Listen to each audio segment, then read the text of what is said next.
जैसे गनी है ना तो कुछ एक्स्ट्रा नोटेशन होला वो सब नहीं के आवत कि यद बदरू सेली धनिया जहिया आवे तबार तो अरे अद बदरू से लिधानिया जहिया आवे तबा कि हमर छुट्टी ले माटी में मिला बस हो। ठीक ये सब अच्छा बा हो ई गलत बा। लास्ट वाला जात न वही जगह गड़बड़ हो जाता राहुल।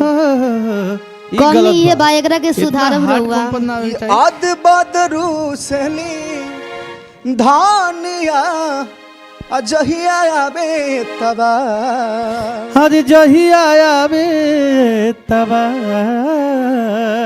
आप जो एक्स्ट्रा नोट जो कंपन लगा रहे हैं ना उसको बैलेंस करिएगा, बैलेंस करिएगा उसको, वो ज्यादा हो जा रहा है। बाकी ढेर सारा बधाई, आप सेलेक्ट हो गए हैं, खुश होइए।